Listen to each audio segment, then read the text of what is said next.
आज गोविंद यशोदा मैया की ओर झूम के मातु जबे झपटी, पास में कन्हैया को आए हुए देखा, पकड़ना चाहती थी तो घूम के चक्कर दे हरे भागे, भाग गए कृष्ण।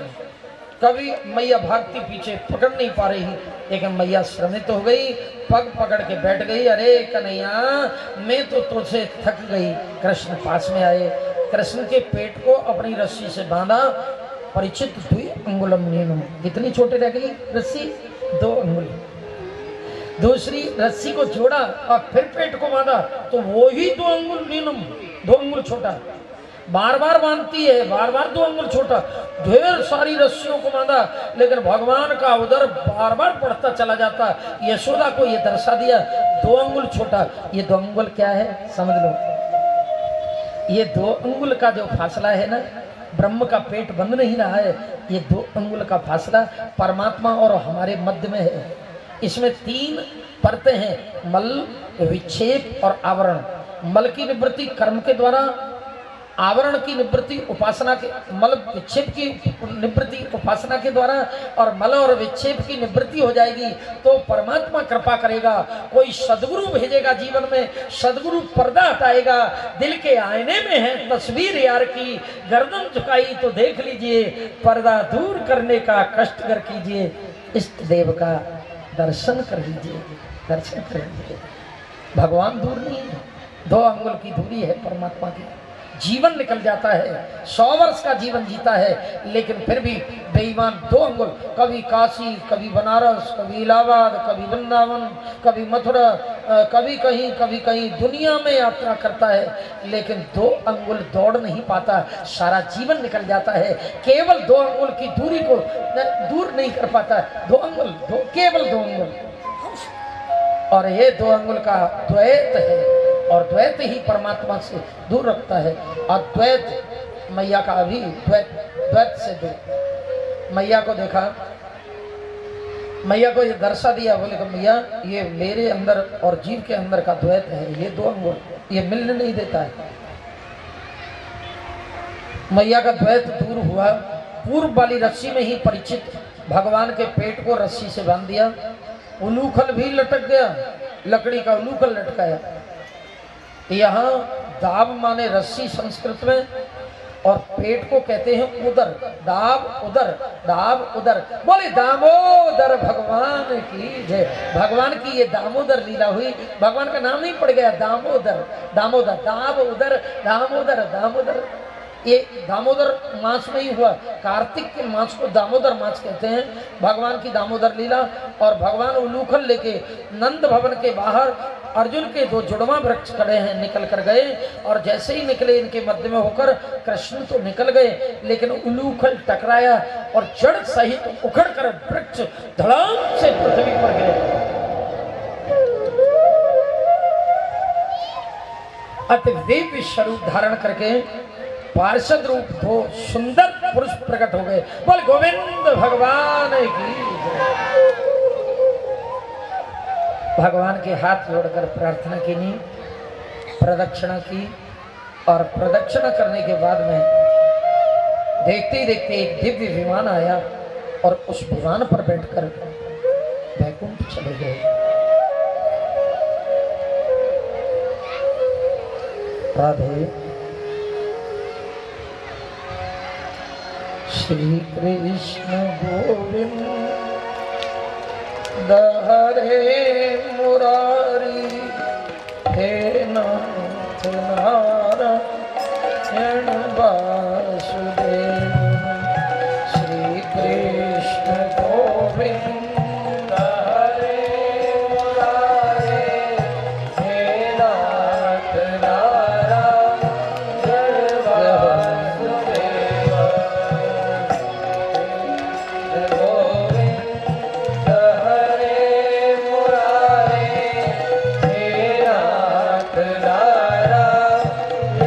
वासुदेव।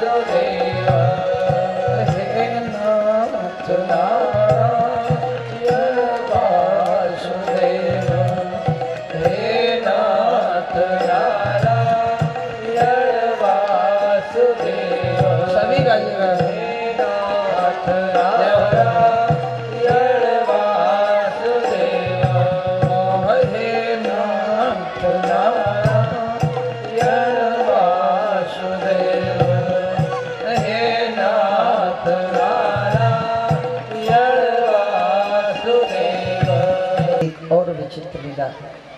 नंद भवन में कन्हैया एक आवाज लगा रही है। बरसाने की गोपी सर पे टोकरी रखी है, आवाज लगाने लगी, बिकी नहीं फलानी, तो फल ले लो, फल।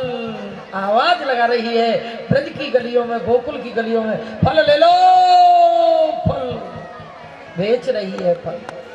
कन्हैया मचल गई, लुंगू लुंगू। अरे कहाँ ले गो लाला? नाज लुंगू, अनाज दान में। अंजलि बनाई कन्हैया ने छोटे छोटे कर, और बस मैया ने अनाज से कन्हैया के हाथ अंजलि को परिपूर्ण भर दिया। अंजलि बनाना नहीं जानते, उंगली में से सारे टपक गए नीचे। पास में पहुंचे तो 4 दाने रहे होंगे। फल विक्रेणी को बुलाया, बोले इधर आओ। कन्हैया की पूछी, मृतक जियावन गिरा कन्हैया की लौट कर आई, आपने बुलाया? बोले हाँ, तुझे और कोई दिखाई दे रहा है? क्या चाहती हो? क्या चाहते हो कन्हैया? बोले फल लेने आए हो, और तेरे पास क्या है? बोले ले जाओ, सब ले जाओ।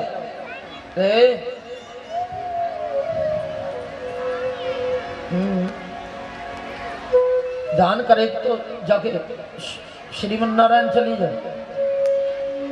दान करने आई है, दान से नहीं, मेरी मैया ने अनाज से लेने आया हूँ।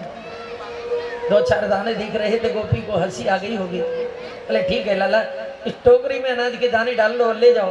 केवल 2 फल लिए भगवान ने, दोनों हाथों में लेकर, और दोनों फलों को लेकर जा रहे हैं भगवान। नंदालय चले गए, लेकिन आज गोपी को भी स्वयं पता नहीं कि मुझे देखा क्या दिया है। जीव के दोनों फल अगर परमात्मा ले ले, ये आध्यात्म है तो ध्यान देना, दोनों फल अगर परमात्मा ले ले तो अपना लेता है। ये 2 ही फल हैं जगत में, तीसरा फल बना नहीं है।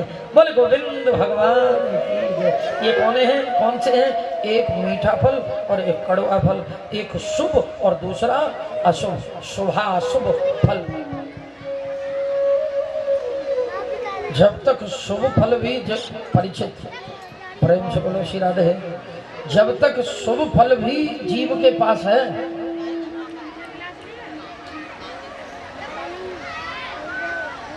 सत्कर्म का फल है, शुभ कर्म का फल है, त्याग का फल है, दान का फल है, पुण्य का फल है, तो भी भगवान की कृपा जीव पर नहीं उतरती। पाप का, अधर्म का, गलत कर्म का फल तो कभी भी परमात्मा की कृपा देता ही नहीं है। सत्कर्म भी नहीं देता भगवान की कृपा, ये ध्यान। तो इसका मतलब ये नहीं है कि तुम सत्कर्म छोड़ दो। रिएक्शन ज्यादा होता है कथा का। बोले महाराज कह रहे थे कथा में, सत्कर्म से भी भगवान की कृपा नहीं मिलती। शुभ कर्म, जितने भी शुभ कर्म हैं उनसे भी परमात्मा की कृपा जीव पर नहीं उतरती है। क्यों? कारण क्या है? पाप पुण्य जहां एक हो नहीं, पाप और पुण्य जहां एक भी नहीं रहता, वहां से भगवान की कृपा का सूत्रपात होता है। पाप पुण्य, तो इसका मतलब ये नहीं है कि पुण्य करना हम बंद कर दें। होता क्या है? पाप से तो होगा ही नहीं। पुण्य का एक बेटा जन्म लेता है, सत्कर्म का एक बेटा जन्म लेता है, शुभ कर्मों का, सत्कर्मों का एक बेटा है जिसका नाम है अहंकार। मैंने कथा कराई, मैंने भंडारा दिया, मैंने अन्नछेद चलाया, मैंने सत्कर्म किया, मैंने पुनीत कर्म किया, मैं गंगा स्नान किया, मैं कुंभ में भंडारा दे रहा हूं। इसका एक मधुर बेटा है, वो है अभिमान। वो अभिमान बनकर जन्म लेता है और सत्कर्म को खाता है और जीता है, और वो सारे सत्कर्म को नष्ट कर देता है। हम सोचते हैं हम तो पुनीत कर्म कर रहे हैं, अभिमान किए हुए सत्कर्म का अभिमान जो है हमारे सत्कर्मों को नष्ट कर देता है। जैसे आपने खीर खाई है कभी? रामेश्वर जी राधे बोलना है। तुम कलम ज्यादा चलाते रहते हो, मेरी निगाह रहती है तुम लोगों पर।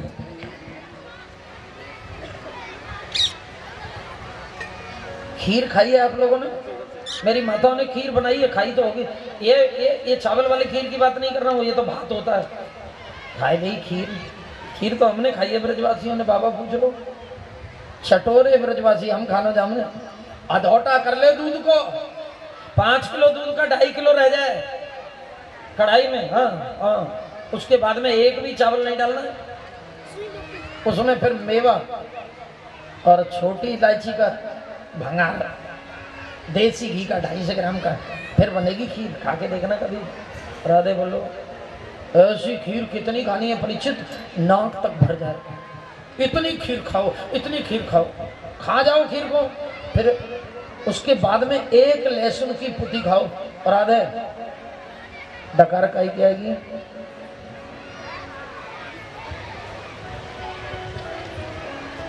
खीर के लहसुन की खीर कहाँ गई? ढेर सारे जीवन के सत्कर्म हैं, तूने सत्कर्म रूपी खीर, ढेर सारे सत्कर्म किए, पुण्य कर्म किए, खूब यज्ञ आदि क्रिया कराई, लेकिन एक अभिमान जीवन में आ गया। लहसुन की पुती जैसे खीर नष्ट कर देती है, वैसे ही सारे सत्कर्मों को नष्ट कर दे। इसलिए जीवन में सत्कर्म का अभिमान जो है वो हमारे सत्कर्मों को खाता है और जीता है और नष्ट कर देता है। इसलिए किए हुए सत्कर्म को कभी गाना नहीं चाहिए, हृदय में भी नहीं आने चाहिए। भगवान की कृपा थी, ऐसे हो गया, मैं क्या करने वाला हूँ, मैं क्या लेकर आया था, यही जीवन में रखोगे तो उसके यहाँ तुम्हारा कंप्यूटर में नाम फीड रहेगा और नहीं इंक रिमूवर लगा देगा। तुम्हारी ही वाणी उसे साफ कर देगी, नष्ट कर देगी। कभी कभी अभिमान न करें। सत्कर्म, शुभ और अशुभ कर्म। ये ग्वालिनी सोचने लगी कि अब कन्हैया 2 फल ले गए हैं तो अब संध्या का समय हो गया है, मैं यहाँ क्या करूँगी ले जाकर। जा रही थी, आज तो शाम का भोजन भी नहीं मेरे यहाँ, अब क्या होगा।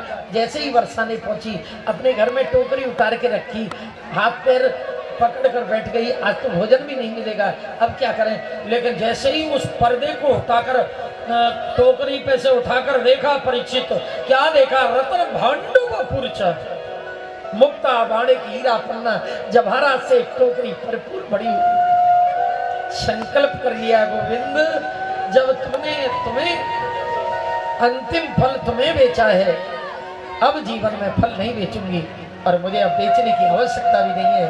जो परमात्मा को अपने फल दे देता है उसको कभी इस संसार में शुभ और अशुभ फल बेचने और खरीदने की आवश्यकता नहीं पड़ती। बोल गोविंद भगवान की। एक दिन एकादशी का व्रती ब्राह्मण द्वादशी के दिन यशोदा मैया के दरवाजे पे आया। आज एकादशी है ना, मुझे टाइम बता दो यार, मैं तो भूल गया।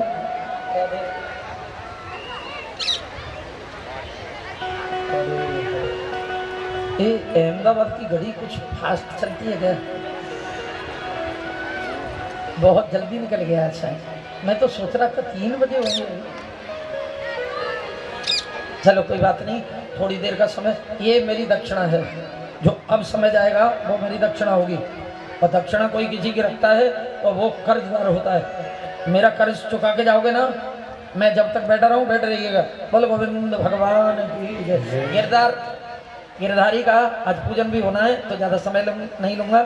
एकादशी के व्रती ब्राह्मण ने आज मैया के यहाँ आकर पारायण किया और आज नंद बाबा से आकर ब्रजवासियों ने कहा एक साथ अगासुर, बकासुर, प्रम्बासुर और तृणाव्रत आदि को मारा कन्हैया ने, तो यहाँ से स्थानांतरण कर रहे हैं। बोले वृंदावन चलें, तो सारे ब्रजवासी गोकुल को छोड़कर वृंदावन की ओर कूच कर रहे हैं। चलें मेरे साथ वृंदावन की ओर।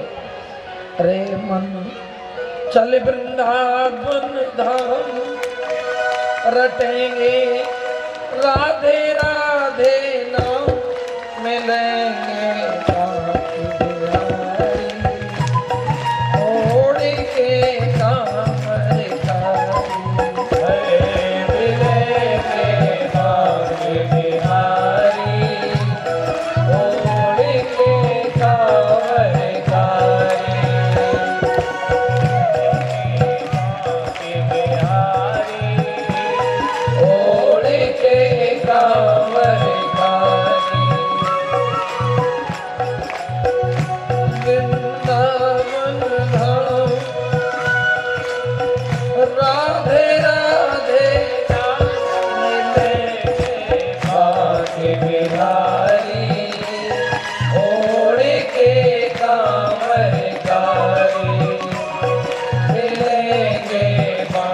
के बिहारी, ओढ़ के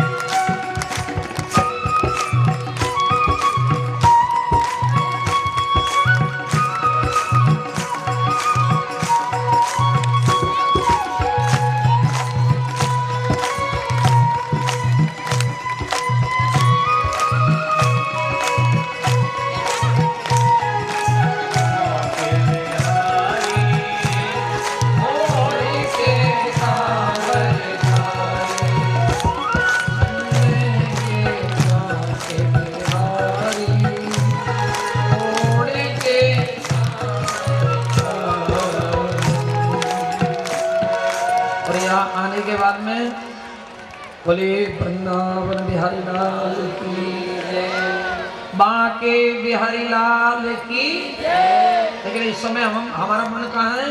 वृंदावन में। और वृंदावन में सावधानी रखने की जरूरत है। चश्मा वाले सावधान हो जाओ। वृंदावन में चश्मा पहन के डोलोगे तो कहेंगे बोले 4 आंख लगा के आया है। ले जाएंगे राधा रानी के सिपाही। राधा रानी के सिपाही कौन है मालूम है? बांद्रा। और परस वाली अम्मा की तो बिल्कुल रेंट निकाल दे राधे बोल ले ही जाए। परस है तो फाड़ दे बिल्कुल। ले तो मैं दिखाऊं मैडम कर दिया। वहां से पैदल पैदल जा रहे थे तो मैया ऐनक लगाए, बंदर ऐनक उतार के ले गए। मैया बोली मेरी आंख। और उसने केले डालना शुरू किया। ये ढेर सारे केले पहुंचा दिए लेकिन एक भी वो बंदर ऐसे करके पहुंच गए। ऐसे करे। और बोले हनुमान जी दे दो।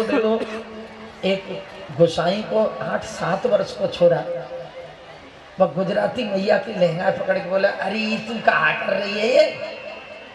अरे ये तेरे फलों से थोड़ी देगा। बोले किससे देगा? बोले मोड़े ते राधे बोल रहा है। और भाव में आकर उस माता ने भावपूर्ण राधे शब्द उच्चारण किया। राधे हाथ में चश्मा दे के चला गया। उतर कर आया, मैया के कंधे पर बैठा, हाथ में चश्मा दे के चला गया। वृंदावन में डोलो और राधे राधे राधे राधे बोलना पड़ेगा। हमारे शरीर से कोई फिजिकल नहीं हो रहा है। भौतिकता में हमारा जीवन ऐसे बीत रहा है कि बीमारी कोई कम नहीं हो रही है। मैंने एक दिन निवेदन भी किया था कि आज 60 वर्ष से पूर्व की माताएं जो विराजी हैं उन्होंने कभी हॉस्पिटल में बच्चे को जन्म नहीं दिया, लेकिन आज की माताएं कंप्लीट 9 महीने बेड रेस्ट करके ऑपरेशन से बच्चों को जन्म हो रहा है। बीमारी हाई प्रेशर, ब्लड प्रेशर का कोई कमी नहीं है। अटैक बहुत पड़ रहे हैं। इसके लिए एक ही समाधान है, प्राणायाम और ब्रह्मचर्य। और उस योग के ही द्वारा हमारी बीमारियों का शमन हो सकता है। तो आज मैं आपको क्या बताऊं, मैं आचार्य व्यासपीठ की गरिमा रखते हुए मैं इस व्यासपीठ से आपको एक बहुत अच्छे योग से जोड़े दे रहा हूँ। कल सही 5 बजे इस विशाल पंडाल में बाबा रामदेव जी की ओर से योग शिविर का आयोजन किया गया है। 2 दिन केवल चलेगा। जीवन सुधारना है और बहुत कुछ मिलेगा। सही 4:45 बजे यहाँ पधारे। जय श्री कृष्ण, जय श्री राधे। सोच नहीं सकते इतना मिलेगा। आइए, वेलकम, स्वागत है आपका। सुबह प्रातः 2 दिन के लिए।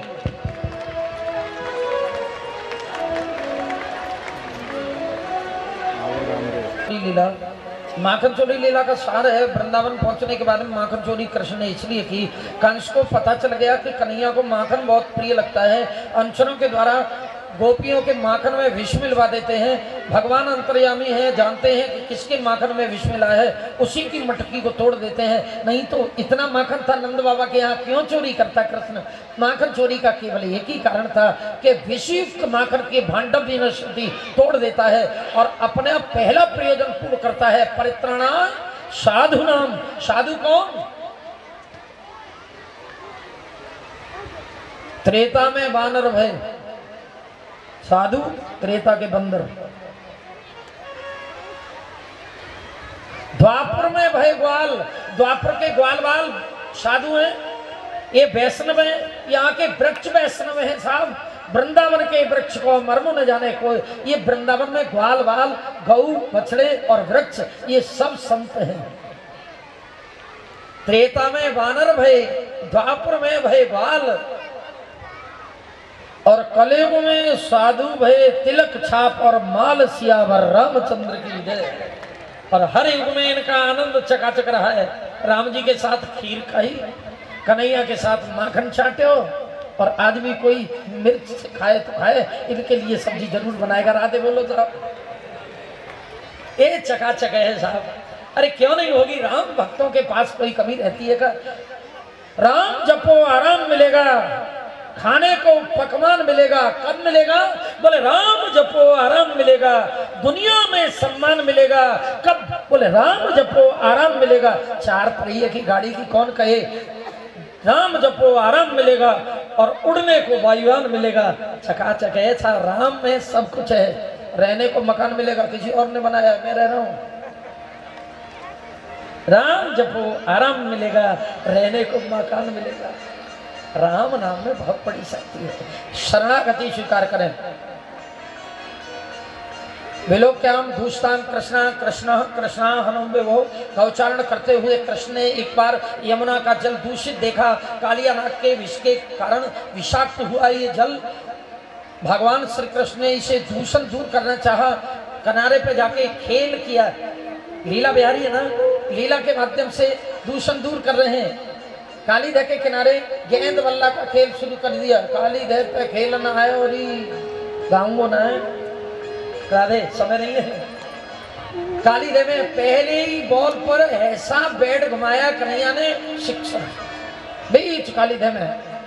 अब तो फेंट पकड़ जग मेरी गेंद दे दे, 2 दिलवा दूंगा बाबा से कह के। बोले नहीं, वो ही गेंद चाहिए। कूद गए विषाक्त इतने फोर्स से कुछ।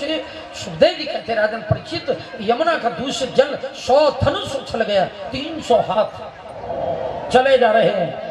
काली नाग सो रहा था, नाग पत्नी जाग रही थी। नाग पत्नियों ने कहा लाला बड़ा सुंदर है, भाग जा। बदनम मधुरम चलितम मधुरम मधुरार पति रखिलम मधुरम। कितने मधुर हो, मधुर है। खेलने चले आए। बोले यहाँ कोई प्लेग्राउंड नहीं है, ये मेरे पति का साम्राज्य चलता है यहाँ। बोले बड़ो घमंड है तो तेरे पति पे जगह। अरे हम तो दया आ रही है, सो सुंदर बालक है, नाग पत्नी बोलती है। और इतना ही हिम्मत रखता है तो पति को जगा ले। बोले मैं तो जगत को जगाने आया हूँ, तेरे पति को भी जगा देता हूँ। सुखदेव जी कहते राजन परीक्षित, छोटे से कन्हैया ने अपने दाहिने चरण का भरपूर प्रहार किया कालिया के मस्तक पर। और जितना विष था कालिया ने सब कन्हैया के ऊपर उड़ेल दिया। सांवले सांवले तो थे ही पहले से, विष और आया तो शाइनिंग आ गई, पॉलिश हो गई और शाइनिंग। एक एक मस्तक पर जो मस्तक उठाता उसे नीचे दबा देते। काली की प्रणाली पर न चौहे बनवारी आज, एक रह नहीं पायो या कोई एक फन खाली है। भगवान नृत्य करने लगे। काली के फन पर विष के साथ रक्त उड़ेलने लगा। नाग पत्नियों ने हे विज्ञान विधान, हे कृष्ण, हे परमेश्वर, हमारे सौभाग्य की रक्षा करो। बोले अपने बेटे को कोई मारता है? मैं तो समझा रहा था। बोले ये भी कोई समझाने का तरीका है? खून उड़ेलने लगा, इतना पिटाई करते हैं क्या? बोले ये तरीका है। विष जा जहाँ से आया है वहीं वापिस चला जाए। मेरी भैया इंतजार देख रही है मेरा। काली के फन पर जलने थलने पवन ने यो देखा सानंद, और काली फन पर नाचते प्रगट भये सानंद। बोले काली मर्दन भगवान की जय। और कालिया रमण द्वीप से आया था, वापिस चला जा, लेकिन गया नहीं। वृंदावन की याद में देखने लगा और वहीं पाषाण का हो गया। झेंत में फन पड़ा है और काली देव पर पूछ पड़ी हुई है आज भी। ब्रज तज में अंत जाऊं, वैकुंठम विसराऊं, गिरिराज धरण में। ब्रज में एक बार चला गया, उससे बाहर चित्त लगता ही नहीं उसका। कथा में लगता है सब बस।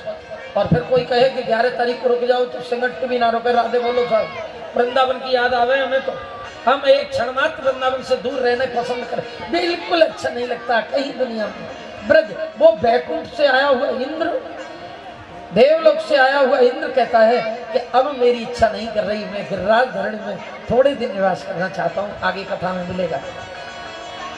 हेमंत प्रथमे मासी नंदम कुमार का कात्यायनी महायोगे नधीश्वरी नंद गोप सुतम देवी प्रथमे कुरते नमः।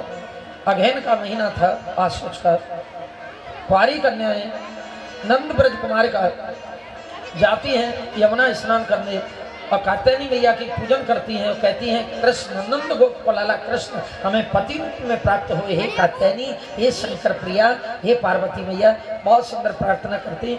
लेकिन एक दिन कृष्ण ने जाके वस्त्रों को हरण किया और भगवान ने कहा, शिक्षा दी, गोपियों तुम निरावरण जो जल में स्नान करती हो, जल के अधिष्ठान देवता वरुण का अपमान होता है। आप आज के बाद में कभी भी यमुना में निरावरण स्नान नहीं करोगी। ये आवरण भंग लीला है जीवात्मा के मध्य की। आवरण चुराया भगवान ने और वचन दिया, अब मैं अद्वैत कृष्ण ब्रह्म से तुम्हारा जीव गोपी महाराज के रूप में सम्मिलन होगा अगली सन पूर्णिमा की रात्रि को। भगवान ने यज्ञपतियों में कृपा करना चाहा, लेकिन भगवान की कृपा से यज्ञपति वंचित रह गए। यज्ञ पत्नियों पर भगवान ने कृपा की और आगे चलकर भगवान एक बार ब्रह्मा का मोह तोड़ा। ब्रह्मा ने एक बार गौ बछड़े चुराए, भगवान ने गौ बछड़े अपने स्वरूप से प्रकट किए। ये लीला 1 वर्ष तक चली। आगे चलकर एक दिन भगवान अपने कक्ष में सो रहे थे, सुबह जगते ही भगवान के नाक में देसी घी की खुशबू, राधे बोलना,